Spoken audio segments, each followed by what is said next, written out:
Enhance your English language abilities by honing your speech writing skills. In this video, we cover the essentials, such as establishing a clear purpose, using persuasive language, and structuring your speech effectively. Whether you're preparing for a presentation, debate, or simply want to improve your communication skills, this video provides valuable insight into crafting persuasive speeches in English. Learn how to grab attention, build an argument, and drive your message home. Improve your speech writing skills in both formal and informal settings.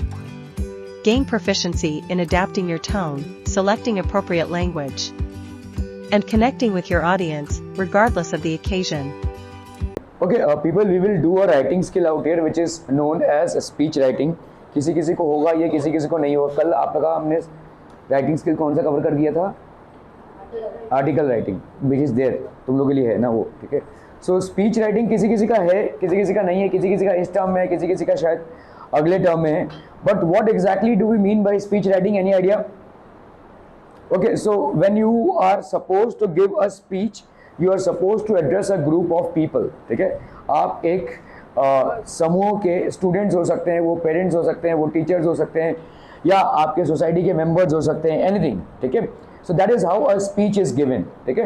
तो speech में आप मुद्दे को लेकर चलते हैं, ठीक है, आप ग्रीटिंग करते हैं और एक कंक्लूजन करते हैं, ठीक है. That is how a speech is.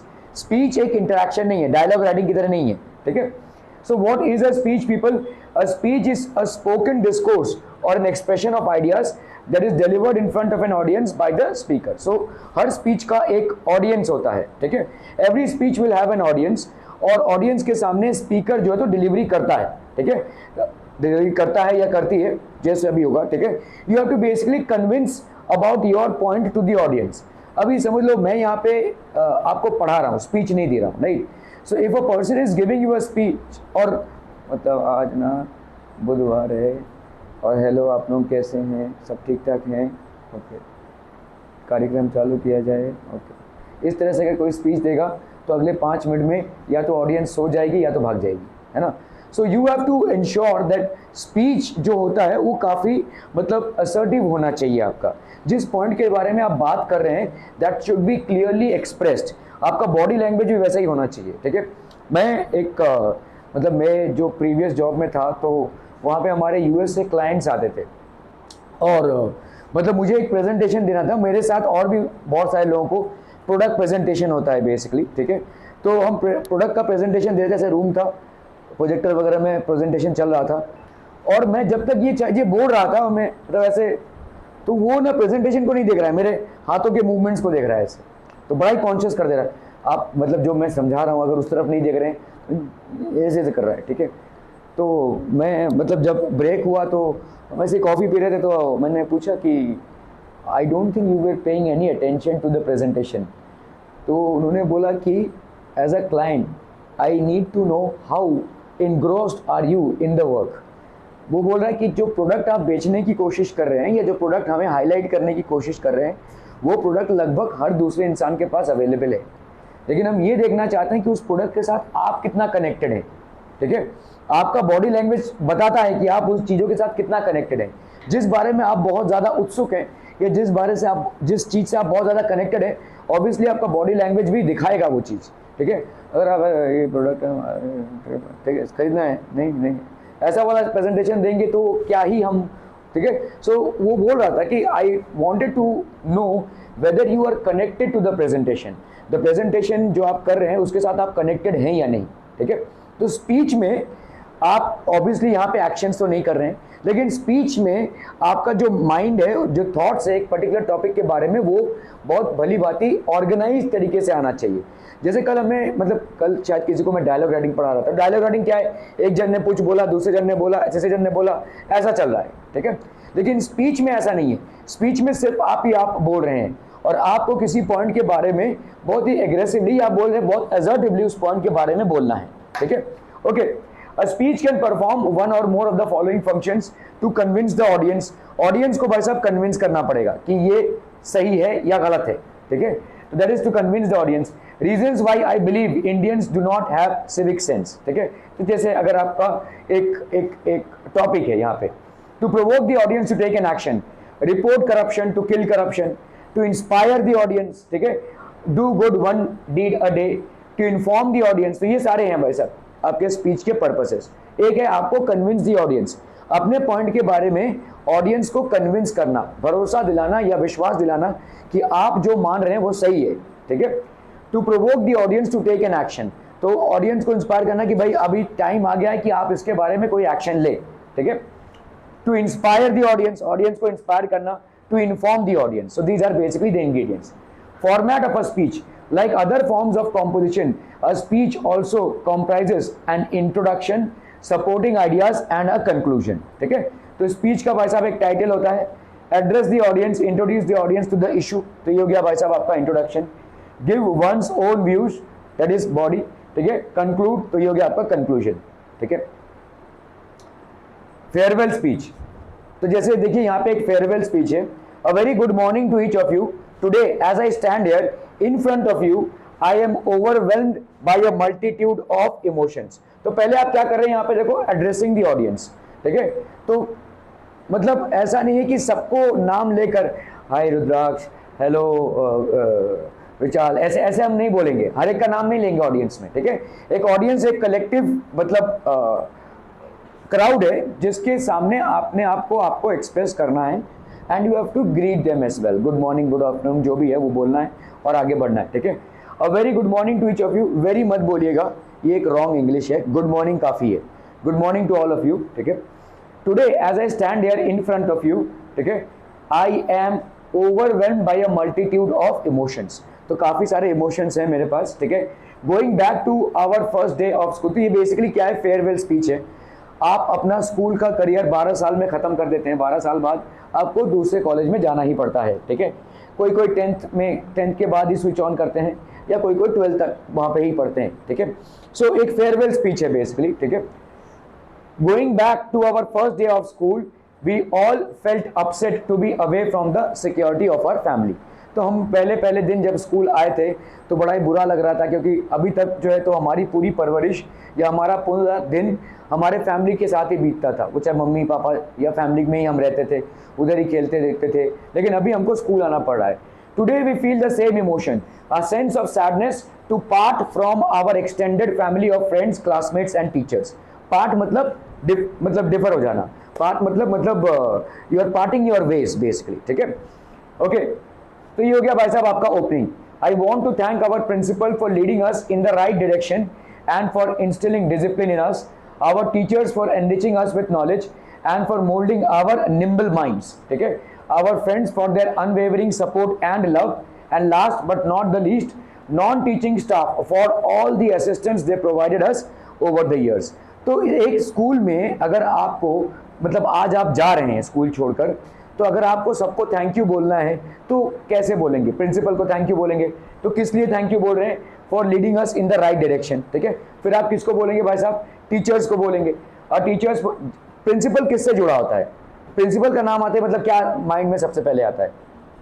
नहीं, प्रिंसिपल टीचिंग नहीं करते हैं, है ना, लेकिन प्रिंसिपल का खौफ होता है आपका, है ना. प्रिंसिपल की खौफ होती है ना. वो क्यों होता है? क्योंकि प्रिंसिपल डिसिप्लिन मेंटेन करता है, ठीक है. Principal is the head of discipline out there, ठीक है.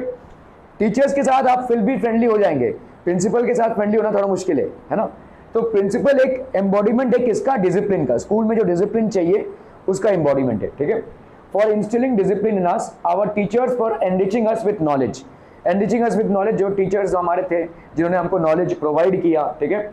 And for moulding our nimble minds. Nimble minds मतलब हमारे मासूम माइंड्स को या हमारे चंचल माइंड्स को इन्होंने एक डिसिप्लिन तरीके से शिक्षा दी, ठीक है. आवर फ्रेंड्स, तो ऑब्वियसली आप अगर स्कूल सबसे ज्यादा मिस करेंगे, क्यों मिस करेंगे? अपने फ्रेंड्स के लिए, ठीक है. Our friends for their unwavering support and love, and last but not the least, our non teaching staff for all the assistance they provided us for the years. तो जितने भी हमारे नॉन टीचिंग स्टाफ थे उन सबको मैं, non teaching staff मतलब क्या हो जाएगा भाई साहब? आपके पियोन वगैरह सब,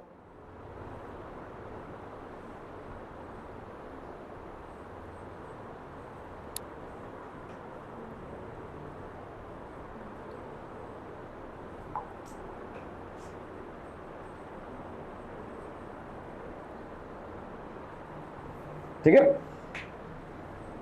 तो नॉन टीचिंग स्टाफ मतलब कौन हो जाएगा, जो पियोन वगैरह हैं, ठीक है, स्कूल के जो क्योंकि इन्होंने भी हमारी मदद की है ना। Okay, so non teaching staff for the assistance they provided us over the years on this monumental occasion, ठीक है। मॉन्यूमेंटल ओकेजन मतलब क्या होता है, मतलब एक ग्रैंड ओकेजन है, ठीक है। We take a big step into the world outside. We are now at the threshold of adulthood. I am grateful that each of you has been instrumental in contributing to our growth, both intellectual and personal. तो हमारे intellectual as well as personal growth के लिए आप सब लोगों ने जिम्मेदारी उठाई है, आप सब लोगों ने contribute किया है, ठीक है। I truly hope that one day each of us can inspire others the way you have inspired us. Wishing everyone all the best for the future. Thank you. ठीक है, तो देखो ऐसा नहीं लिखेंगे, ये सब नहीं लिखेंगे आप, opening, introduction to the topic, मतलब ये है कि आप पहले क्या करेंगे किसी भी स्पीच में जैसे फेयरवेल स्पीच है तो आप क्या करेंगे, यहाँ पे ऑडियंस को एड्रेस करने का लाइन लिखेंगे, गुड मॉर्निंग टू एवरीवन। और ये ऐसा मत लिखिए good morning principal, good morning teachers, good morning students, ऐसा लिखने की कोई जरूरत नहीं है, सीधा सीधा गुड मॉर्निंग टू एवरीवन ऐसा लिख के छोड़ देंगे। वेरी गुड मॉर्निंग मत लिखिए, क्योंकि कंटेक्चुअली ये रॉन्ग है। हम जो बोलते हैं ना वेरी गुड मॉर्निंग टू, अरे भाई साहब गुड मॉर्निंग ही बोलो ना, उसमें वेरी लगाने की क्या जरूरत है ना। बहुत बहुत बहुत बहुत शुभ दिन हो आपका, ऐसा बोलते हैं क्या आप हिंदी में, नहीं ना, शुभ दिन हो आपका, है ना। So good morning to you, और good morning to you is काफी, ठीक है। ओके, तो ये आपका एड्रेसिंग द ऑडियंस हो गया। ओपनिंग मतलब आज जो मैं यहाँ पे स्पीच दे रहा हूँ जिस पर्सपेक्टिव से, एक बहुत ही ग्रैंड दिन है आज। ये क्या लिख रहा है बता मेरे को, ये क्या लिख रहा है, हाँ ऐसे ही डिजाइन बना रहा है, रंगोली बनाने का बहुत शौक है बेटा, कॉन्ट्रैक्ट दिलाता हूं ना तेरे को, बहुत कॉन्ट्रैक्ट मिलेंगे, बहुत लोगों को जरूरत है रंगोली उंगली करने। ले जाके चलते हैं इसको अपनी बिल्डिंग में, वैसे रंगोली उंगली दिलाएगा ऊपर से 13 फ्लोर से नीचे फ्लोर तक, है ना, जरूरी है बहुत। Okay, so I want to think, तो यहाँ पे आप ओपनिंग करेंगे, इंट्रोडक्शन टू द टॉपिक, ठीक है, आप टॉपिक का इंट्रोडक्शन करेंगे, फोकस और पर्पस ऑफ द स्पीच, क्या पर्पस है स्पीच का, ठीक है, किस बारे में आप स्पीच दे रहे हैं वो सब आप बोलेंगे, ठीक है, फाइनल थॉट्स, ठीक है, और concluding. Clear clear clear people, before one starts writing ask these 3 questions. अगर आपको स्पीच लिखना है, what is the purpose of the speech, speech का भाई साहब पर्पस क्या है, ऑडियंस कौन है, ठीक है, ऑडियंस कौन है, तो यहाँ पे ऑडियंस प्रिंसिपल है, टीचर्स हैं, इन लोग हैं, ठीक है। तो इस तरह से audience, how long with the speech last, कितने देर तक चलेगा, 1 घंटे की स्पीच है, 10 मिनट का स्पीच है, 5 सेकंड का स्पीच है, क्या है, ठीक है। ओके, जैसे यहाँ पे देखो टॉपिक है आपका ग्लोबल वार्मिंग का, the curse of global warming, curse मतलब बद्दुआ, ठीक है। Okay, purpose to enlighten the audience about the harms of global warming, classmates and teachers, तो क्लासमेट्स एंड टीचर्स को हम एड्रेस कर रहे हैं, ठीक है। Engaged in brainstorming and uncover all the points that could be made in the speech, ठीक है। Ignorance related to global warming, its slow manifestation, who are the culprits, what are the steps to be taken, what could happen if it is ignored। तो ये सब आपके mind में चलने चाहिए, ठीक है। क्या है आपका ग्लोबल वार्मिंग, होता क्या है, इसका इंपॉर्टेंस क्या है, ठीक है। स्लो मैनिफेस्टेशन, ये धीरे धीरे धीरे धीरे बढ़ रहा है, ऐसा नहीं कि अचानक भयानक में कल सारे ग्लेशियर्स मेल्ट हो जाएंगे, इट्स हैपनिंग वेरी स्लोली, ठीक है। Who are the culprits? Obviously human beings the most, ठीक है। What are the steps to be taken? क्या steps ले सकते हैं हम? What could happen if it is ignored? क्या क्या हो सकता है अगर हमने इसको पूरे तरीके से नजरअंदाज कर दिया या पूरी तरीके से इग्नोर कर दिया, ठीक है। Structure your writing, divide your speech into 3 paragraphs that have an introduction, a body and a conclusion। तो 3 पैराग्राफ में डिवाइड कीजिए इसको, ठीक है। Introduction, body and a conclusion. The introductory paragraph should also contain an address or a greeting to the audience, ठीक है। Types of address, a very good morning, afternoon, evening to everyone present here। Very मत लिखो, good morning to everyone present here, बस इतना ही simple. हर एक का नाम बोलते मत बैठो, प्रिंसिपल, टीचर, स्टूडेंट, ऐसा मत बोलते बैठो, ठीक है। Just good morning to everyone. लोग ना बड़े अतरंगी तरीके अपनाते हैं अपने राइटिंग स्किल को बढ़ाने के लिए, और ये जितना जो लिख रहा है उसको समझ में आता है, उससे भी ज्यादा टीचर को भी समझ में आता है ना। जो टीचर चेक कर रहा है उसको भी समझ में आएगा, ये जबरदस्ती ये चीजों को ठूंस रहा है ना। Good morning to principal, good morning to teachers, good morning to student. तुम भाई साहब इससे इतना लंबा लिख लिया, लिखा क्या है तुमने, एक ही गुड मॉर्निंग अलग अलग लोगों को लिखे जिससे तुम्हारा लेंथ बढ़ा है। तो जो चेक करेगा उसको भी समझ में आएगा, वो कोई गधा नहीं है, ठीक है। आप इसको जबरदस्ती ठूंस रहे ताकि आपके राइटिंग स्किल का लेंथ बढ़े, ठीक है। Okay, so good morning to everyone is fair enough, ठीक है। आपका हर start good morning good evening जैसा रहेगा, ठीक है, टू एवरीवन। गुड नाइट में तो नहीं बोलोगे, क्यों? गुड डे नहीं नहीं, सो जाएगा, हाँ हो सकता है सो जाए, yes. Good night basically parting message है, ठीक है। हम ग्रीटिंग जो करते हैं उसके अलग अलग मतलब, अगर आपने किसी को गुड नाइट बोल दिया तो आप देखोगे न्यूज़ जो पढ़ते हैं लोग, ठीक है, वो रात के 9 बजे भी न्यूज़ पढ़ रहे होंगे तो गुड इवनिंग से स्टार्ट करते हैं। दे विल ऑलवेज स्टार्ट रात के 10 बजे 12 बजे भी अगर न्यूज़ पढ़ रहे होंगे तो गुड इवनिंग से स्टार्ट करेंगे, गुड नाइट से स्टार्ट नहीं करते हैं। गुड नाइट मतलब आज के लिए हो गया, खत्म, ठीक है, हम आप कल मिल सकते हैं, आज नहीं, ठीक है। ओके, तो लेडीज एंड ऐसे respected principal teachers and friends, ये मत करो भाई साहब, ये मतलब फालतूगिरी है मेरे हिसाब से, सिर्फ तुम लेंथ बढ़ाने के लिए इतने लोगों को लिख रहे हो। लेडीज एंड जेंटलमैन काफी है, ठीक है। Good morning ladies and gentleman, ठीक है, ये भी काफी है। अगर समझ लो आप फेयरवेल स्पीच भी दे रहे हैं स्कूल में और बच्चे बैठे हुए हैं तो भी आप बोल सकते हैं ladies and gentleman, that's absolutely fine, ठीक है। Ladies and gentleman is something which is applicable to gents and ladies who are adults as well as children as well, ठीक है। तो अगर मैं भी आप लोगों को लेडीज एंड जेंटलमैन बोलूं, इट्स एब्सोल्युटली फाइन। क्लियर है? Are we clear? Okay, so always state the purpose behind the speech. The purpose of my speech is to highlight the problem of global warming. किस वजह से भाई साहब मैं आप लोगों को पका रहा हूं, मैं आपको पका रहा हूं क्योंकि मुझे ग्लोबल वार्मिंग के बारे में पकाना है, ठीक है। तो ये पर्पस आपको बताना पड़ेगा, किस वजह से आप वहां पे खड़े हैं, इतने लोगों को आप क्या बताना चाहते हैं, ठीक है। Today I intend to bring to your notice the problem of global warming. I stand in front of you today to talk about the heinous problem called global warming, ठीक है। तो इस तरह के कुछ पॉइंट्स आपके माइंड में घूमने चाहिए, ठीक है। वोकैबुलरी मतलब जो आप चॉइस ऑफ वर्ड्स करते हैं वो आप सबका ही वीक है, मुझे मालूम है, क्योंकि आप लोग सिर्फ अपने कोर्स की बुक्स ही पढ़ते हैं। हमारे ज़माने में हम लोग थोड़ा कोर्स के बाहर की बुक्स भी पढ़ते थे जिससे थोड़ा हमारा इंग्लिश इंप्रूव होता था। और दूसरा कल्चर न्यूज़पेपर का था हमारे घर में, स्पेशली मेरे घर में, मतलब सबको न्यूज़पेपर पढ़ना पड़ेगा, ऐसा ही नियम था। और न्यूज़पेपर से ऑटोमेटिकली आपकी इंग्लिश अच्छी हो जाती है क्योंकि उतनी रीडिंग जो आप करते हैं, ठीक है, उसमें जो वर्ड्स यूज होता है जिस कॉन्टेक्स्ट में वो लिखा जाता है, क्योंकि न्यूज़पेपर में कभी भी इनकरेक्ट ग्रामर प्रकाशित नहीं होगा, ठीक है, उससे ऑटोमेटिकली इंग्लिश इंप्रूवमेंट। आज की तारीख में बहुत सारे पेरेंट्स आते हैं मेरे पास और बोलते हैं बच्चे का इंग्लिश का इंप्रूवमेंट नहीं हो रहा है, इंग्लिश टॉकिंग नहीं कर रहा है। तो प्रॉब्लम बहुत फंडामेंटल है क्योंकि जो अच्छी आदतें थी वो अभी रही नहीं, अभी इंटरनेट हैज़ टेकन ओवर, ठीक है। आप पूरे दिन वही कचरा देखते रहते हैं और आप ही नहीं, हम भी वही कर रहे हैं, ठीक है। Somewhere down the line the good practices which could have an influence on the language as a whole is not there, ठीक है। आप कोर्स की बुक्स के बाहर तो हार्डली कुछ पढ़ते होंगे। किसी ने यहाँ पे कोई भी नॉवेल पढ़ा है? गुड, कौन सा? आज बोलेगा पढ़ा? तुम्हारे पापा के फ्रेंड ने दिया था, क्या नाम था उसका? मतलब फ्रेंड का नहीं, बुक का।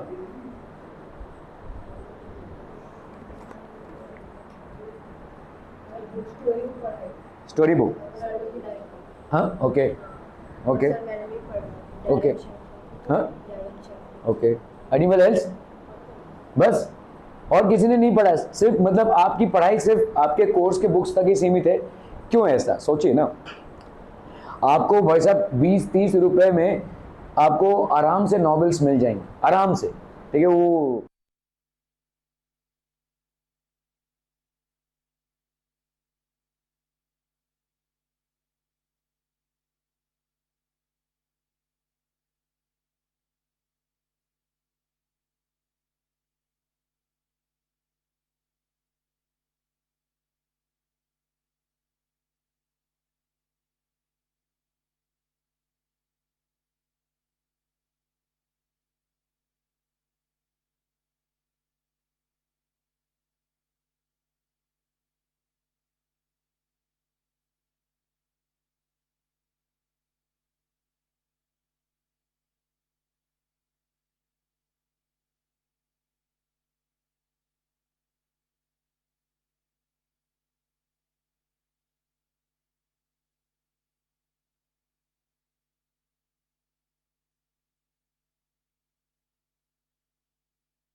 क्यों बंद पड़ गया भाई साहब? वो रेड लाइट चल रहा है क्या उधर? Okay, so make use of transition words and phrases. तो अभी देखो, जैसे आपने एक बात बोली, ठीक है, मैंने एक पॉइंट बोला, या जो भी स्पीच दे रहा है उसने एक पॉइंट बोला, फिर दूसरे पॉइंट पे जा रहा है, तो उसको कैसे बोलेंगे? हम ट्रांजिशन बोलते हैं, ठीक है। The next point that I would like to make is that brings us to the main purpose of today's speech. ऐसा, not only this but also this, ऐसा, ठीक है।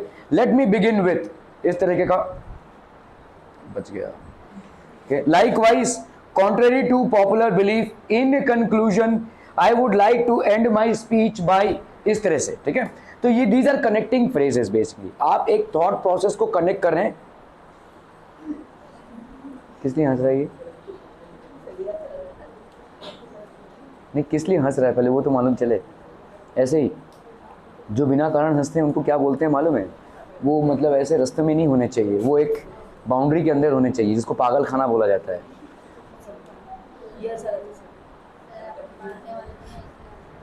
Okay, so we have before us a mountain of a problem, ठीक है। It is a beautiful symphony of brotherhood, like a ray of sunlight that brightens our mornings, this has brightens our light with a renewed hope. As a speaker exhibit moral conviction in your speech, ठीक है। Moral conviction मतलब आपको देखना पड़ेगा कि आप कुछ भी उल्टे सुल्टे ना बोलें, एक मॉरलिटी को मेंटेन करें, ठीक है। सामाजिक तौर तरीकों से उलट पुलट ना जाएं, वरना जूते पड़ेंगे, है ना। हो सकता हो आप सही बोल रहे हो, लेकिन आपको पब्लिक मानेगी नहीं। तो कोई भी जो समाज में अभी तक फॉलो होता आ रहा हो, अगर उसके बारे में भी आपको बोलना है तो तौर तरीके से बोलना पड़ेगा, ठीक है। सो एम्प्लॉय अ सॉम्बर टोन, सॉम्बर टोन मतलब भद्र तरीके से बोले, अभद्र तरीके से नहीं, ठीक है। To address a serious topic, do not use humour और sound flippant when talking about a sensitive issue. अगर किसी सेंसिटिव इशू के बारे में आप बोल रहे हैं, लेट्स से मतलब क्राइम अगेंस्ट चिल्ड्रन, ये एक सेंसिटिव इशू है, ठीक है। अगर इसके बारे में आप बोल रहे हैं तो मजाक मस्ती में कोई बात ऐसे हल्के में नहीं बोल सकते आप, है ना। You will have to be serious, you will have to maintain a serious tone for the entire topic, clear? Okay, this will act as your credibility as a speaker. मतलब आप हल्के में लिए जाओगे ना, अगर मैं हर समय आपसे मजाक करता रहूं तो आप भी मुझे हल्के में लेने लगोगे, है ना। ऐसा होता ही है, ठीक है। सो ये मतलब अगर कोई बहुत सेंसिटिव या सीरियस टॉपिक के बारे में आप बोल रहे हो तो वहां पे आप कोई मजाक मस्ती वाला लाइन यूज नहीं कर सकते, ठीक है। Okay, ask rhetorical questions for maximized effect. Rhetorical questions are those that are asked to make a point rather than to elicit an answer in order to get a kind of response you expect from the audience, ठीक है। Is there a solution to this problem? तो अगर हम बात कर रहे हैं, ठीक है, भाई आप कब से पढ़ना चालू करेंगे? क्या आप में से कोई भी बोलेगा मुझे हाँ आज से कल से? ऐसा नहीं बोलेंगे ना। समझ लो मैं बात कर रहा हूँ आपसे नॉर्मली और मैं आपसे पूछ लूँ ये, भाई आप कब से पढ़ना चालू करेंगे, ठीक है, एग्जाम के लिए कब से तैयारी करना चालू करेंगे, कभी आप सीरियस हो जाएंगे? इस तरह के क्वेश्चन जब आप पूछ रहे हैं तो क्या आप एक्सपेक्ट कर रहे हैं क्लास में से कोई भी खड़ा होकर आंसर देगा? भाई साहब नहीं ना। ये इस तरह के क्वेश्चन हम क्यों पूछते हैं? When will you start to study? When will you start preparing for your exams? Or when will you get serious about your studies? These are general questions. They would not seek an answer. इसका मतलब ये नहीं कि आपसे कोई answer पूछ रहा हूँ मैं, और ना ही कोई ऐसा उल्लू रहेगा जो बोलेगा कल से सर, ऐसा नहीं बोलेगा ना, ठीक है। These are general questions that are asked, ठीक है। और ये जब हम पूछते हैं तो आपके माइंड को ट्रिगर कर रहे हैं बेसिकली, ठीक है। तो इस तरीके के क्वेश्चंस भी आप स्पीच में यूज कर सकते हैं, ठीक है। Okay, I hope that one day the world will make up to this injustice. I see a future where the next generation will breathe clean air. इस तरीके के जैसे एकदम पूरा डीमोरलाइज करके ही आप स्पीच नहीं दे सकते, है ना। अगर आप ग्लोबल वार्मिंग की बात कर रहे हैं तो ऑब्वियसली आप किस चीज़ की बात कर रहे हैं? एक ऐसे कंडीशन की बात कर रहे हैं जहाँ पे हमारा बहुत सारा लॉस हुआ है, ठीक है, और इसके लिए कौन रिस्पॉन्सिबल है? Human beings as a whole. लेकिन क्या ह्यूमन बींग्स को हम कोसते ही रहेंगे? नहीं ना। We will have to end it with a note that is happier, ठीक है। तो एक होप भी दिखाना पड़ेगा आपको। Let us all cooperate to bring about a revolution. Conclude the speech by thanking the audience और by stating a powerful quote. Thank you for your patience. I would like to conclude this speech by expressing my heartfelt gratitude towards you. इस तरीके के conclusions होने चाहिए। ये conclusive statements बहुत अच्छे हैं, क्योंकि आपको भाई साहब कोई अगर पैसा दे तो एक मेहरबानी कर रहा है, लेकिन इससे भी बड़ी मेहरबानी तब होगी जब वो आपको टाइम दे, ठीक है। It's easier to give money to somebody but it's difficult to give time in today's world. तो अगर कोई भाई साहब पेशेंटली बैठ कर आपके स्पीच को सुन रहा होगा 1 घंटा आधा घंटा जो भी है, तो उसको थैंक यू बोलना आपका बनता है, ठीक है। So how do you convey a thanks to your audience? Thank you for your patience. I would like to conclude this speech by expressing my heartfelt gratitude towards you। ये सारे कुछ आपके sentences हैं जो आप use कर सकते हैं। In the words followed from Star Wars, may the force be with you, ठीक है, ये सब लिखने की जरूरत नहीं। As Benjamin Parker once said, with great power comes great responsibility, ठीक है। स्पाइडरमैन देखते रहोगे तो ये सब भाई साहब आपने सुना रहेगा, ठीक है। ओके, जैसे यहाँ पे एक स्पीच का एग्जाम्पल दिया हुआ है, हिंड्रेंस टू डेमोक्रेसी। थोड़ा सा कॉम्प्लिकेटेड है। डेमोक्रेसी मतलब क्या होती है? Government of the people, by the people, for the people, ठीक है। मतलब जहां पे आप गवर्नमेंट को इलेक्ट और सिलेक्ट कर रहे हैं, ठीक है। तो इस डेमोक्रेसी में एक सब कुछ सही होना चाहिए, लेकिन क्या सब कुछ सही हो रहा है? नहीं हो रहा है। क्या क्या प्रॉब्लम्स होते हैं डेमोक्रेसी में? कोई भी काम में डिले बहुत होता है।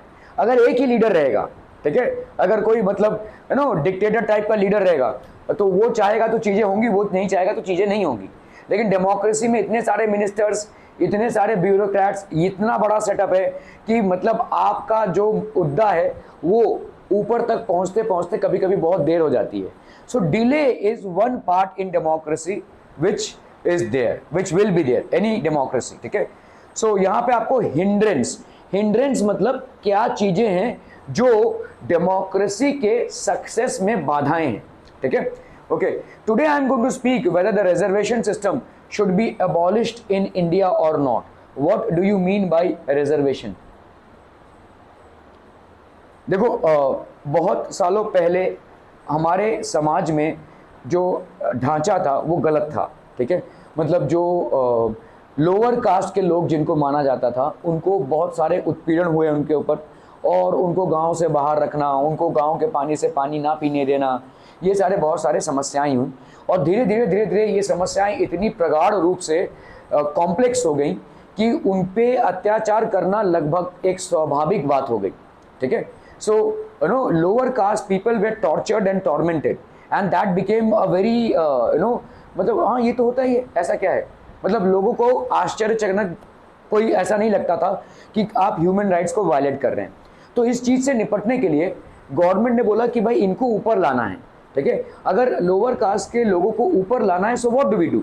तो first of all we need to give them opportunities. Since they have not gotten opportunities for a very long time, it's important for us to give them opportunities in education, it's important for us to give them opportunities in jobs.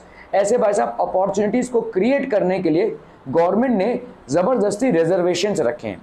तो government colleges में lower caste people के लिए reservations हैं, ठीक है, ताकि वो आकर पढ़ लिख सकें, ठीक है। So just to promote them.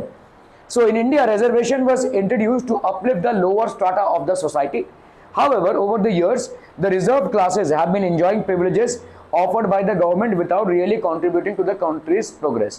तो कभी कभी लोग भाई साहब देखो अभी आपने क्या किया, आपने एक एनालिसिस किया कि इतना बड़ा हमारा पॉपुलेशन है, उतने में इतना जो चंक है that is basically lower caste and they are not getting adequate amount of opportunities both in terms of education, facilities for life as well as other amenities. तो in order to bring them up we need to reserve certain things in the society, reserve certain things in the system, ठीक है। लेकिन हर चीज जो आप अच्छा करना चाहते हैं कुछ ना कुछ लोग उसका फायदा उठाएंगे, है ना। there are some people who will actually उसमें बहती गंगा में सब हाथ धोएंगे, है ना, ऐसा होगा ही, है ना। अगर मैंने बोल दिया कि भाई कल टेस्ट है और फिर कल टेस्ट कैंसिल कर दिया तो कुछ लोगों ने तो तैयारी की होगी, वो तो बोलेंगे अरे यार ठीक है तैयारी करके आया था, खैर कोई बात नहीं परसों दे देंगे। लेकिन जिन लोगों ने तैयारी नहीं की उनके मजे, है ना। तो ऐसा होता है। अगर कोई चीज आती है, कोई पॉलिसी आती है सबके बेनिफिट के लिए, तो कुछ लोग मतलब बिना कुछ किए ही उस बेनिफिट को लेना चाहते हैं, ठीक है। The equality of opportunity has turned into a chance to misuse the relaxations offered to the lower caste. The result, the lower caste glorify their so-called low status and eat the positions at various levels in the society। तो कभी कभी भाई साहब lower caste बिना कुछ काम किए ही ये जो उनको सुविधा मिली है इसका मिसयूज करने लगते हैं, ठीक है। they start misusing it. In the modern times, people receive education irrespective of their caste. They are informed and can fight for their rights. The current reservation system then becomes an obsolete way of evaluating who needs aid from the government. The government should amend the reservation system and make a personal financial status the parameter to offer or withdraw privileges. तो इनका जो भी speech दे रहे हैं, इनके हिसाब से government को कास्ट वाइज रिजर्वेशन नहीं, इकोनॉमी वाइज रिजर्वेशन देना चाहिए. तो अगर किसी को पास पैसों की कमी है या किसी फैमिली में पैसों की कमी है तो उसको रिजर्वेशन मिलना चाहिए, ना कि कास्ट की वजह से. ठीक है. So there are people who are to the lower caste of the society, however they are doing well in terms of earning money. ठीक है. So they would not need that much of support from the government in terms of getting education or in terms of getting basic necessities of life or for anything. ठीक है. So ऐसा इनका मानना है जिन्होंने ये लेक्चर दिया है. Government should amend the reservation system and make financial status the parameter to offer or withdraw privileges. Positions in schools and government offices should be filled taking into account a candidate's education and financial background. तो एक candidate का education क्या है और financial background क्या है. देखो होता क्या है, जैसे समझो कि एक जनरल कास्ट का इंसान है और लेट्स से बैकवर्ड कास्ट का इंसान है. तो जनरल कास्ट के इंसान ने लेट्स से किसी कॉलेज के या किसी स्ट्रीम ऑफ कोर्स के लिए अच्छा खासा परसेंटेज लेट्स से 91% लाया. ठीक है. और बैकवर्ड कास्ट के इंसान ने 61% लाया. तो अक्सर ऐसा देखा जाता है कि बैकवर्ड कास्ट के इंसान को चांस मिल गया उस कॉलेज में पढ़ने के लिए, लेकिन इसको नहीं मिला, तो ये डिमोटिवेट हो जाएगा. इसका हमने कोई सोल्यूशन नहीं निकाला है. ठीक है. हमने लोअर कास्ट के लिए हमने सोल्यूशन निकाला है कि चलिए उनको ऊपर लाने के लिए हम रिजर्वेशंस करेंगे. लेकिन जो लोग अच्छे खासे अपने टैलेंट की वजह से ऊपर आ सकते थे या अच्छा काम कर सकते थे और जिनको अपॉर्चुनिटी नहीं मिल रही है, उनके लिए हमने कुछ खास उपाय नहीं किया है. सो ये भी हमको करना चाहिए था. We should have made provisions for this set of people who have done well. ठीक है. And now they who are not getting a chance on the basis of their merit. तो ये इनका बोलना है यहाँ पे. There is a huge change, but if brought about will only produce better citizens who could do the nation proud at the national and the global level. It is time that the present reservation system is abolished in India. तो इनके हिसाब से जो present reservation system है वो India में ख़त्म हो जाना चाहिए. ठीक है. So that is how you make a speech. एक speech को आपको assertively, जैसे देखो यहाँ पे speech है, terrorism can only be countered by a war. तो जो terrorism होती है वो क्या होती है, बस बम के धमाके करना, कुछ लोगों को अनायास मार देना, दहशत फैलाना, ये सब आपके terrorism है. ठीक है. So respected principal teachers and dear friends, today I am going to speak for the motion terrorism can only be countered by war. तो टेररिज्म को हम सिर्फ वॉर से ख़त्म कर सकते हैं. जैसे कुछ दिनों पहले आपने देखा कि हमास के एरिया में या आपके गाज़ा पट्टी एरिया में हमास ने कुछ लोगों पे अटैक किया. कुछ लोग नहीं, काफ़ी लोग मारे गए उसमें. ठीक है. तो ये एक टेररिस्ट अटैक था जिसका अभी इजराइल वॉर से जवाब दे रही है ना. समझ में आ रही है. So this is something that you have seen. ठीक है. Today I am going to speak. तो the prime goal of the defence system of a country is the safety of the regions and the people. तो पहला गोल क्या है लोगों का या किसी कंट्री का, सेफ्टी ऑफ द पीपल, है ना. Terrorism has always been jeopardising life. Jeopardising life मतलब हमेशा लाइफ में उथल पुथल कॉज करता है क्या, terrorism. Therefore if a country needs to fight against such groups, war is justified. तो कभी कभी हम बोलेंगे कि हाँ भाई इजराइल जो कर रहा है वो सही है, क्योंकि गाजा पट्टी में हमास ने इतना बड़ा अटैक कर दिया, तो may be what Israel is today doing in terms of a war, that's correct. ठीक है. उनको सबक सिखाने के लिए. Attack is the best form of defense. Terrorist groups have a strong and sophisticated network which can be counteracted only with an equally strong defense system. Terrorist organizations का बहुत strong network होता है और ये बहुत दूर तक फैला हुआ होता है. ठीक है. जिसको हम कैसे encounter कर सकते हैं, only by a strong defense system. Therefore military operation, ठीक है, is crucial in breaking the network completely. Terrorist groups have no regard for rules of international harmony and concord. तो मतलब जो इंटरनेशनल कनेक्ट है या इंटरनेशनल हार्मनी जो बनी हुई है, टेररिस्ट ग्रुप्स को इनसे कोई लेना देना नहीं है. They have no regards for it. ठीक है. Therefore the use of force in the form of war is justified. The number of terrorists and terrorist groups present in the world today is mind-boggling. बहुत ज़्यादा है. ठीक है. The world can be freed from their grips only if they are attacked and wiped out completely. तो इस world को हम भाई साहब तभी फ्री कर सकते हैं जब इनको हम पूरा पूरा वाइप आउट करते हैं. Provided we actually wipe them out, and the only way to wipe them, क्या कर रही, ठीक है, the only way to wipe them out is by, with this I conclude my speech, I would like to thank you for being a patient audience. देखिए कैसे आप conclude करते हैं, ठीक है, ओके बाय, दे दिया मैंने अपना भाषण, अब घर जाओ, ऐसा नहीं बोल सकते हम भाई साहब, है ना, ठीक है। तो आप पेशेंटली मेरे पूरे स्पीच में बैठे रहे और मुझे पेशेंटली सुना, इसके लिए मैं अपना थैंक यू बोलता हूँ आपको। इस तरह से आपको कंक्लूड करना है, ठीक है। तो ग्रीटिंग्स में आप क्या बोलेंगे, hello everyone, welcome to the this conference, or welcome to this speech. I am today going to talk about this, or good morning to everyone, ठीक है, good morning to everyone present. And concluding part क्या होगा भाई साहब आपको, thank you for patiently hearing me out, और thank you for being such a lovely audience, ठीक है। तो इस तरह से आप चीज़ों को ख़त्म करेंगे।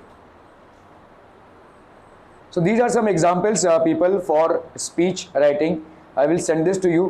I want you to go through this and improve on the speech writing process.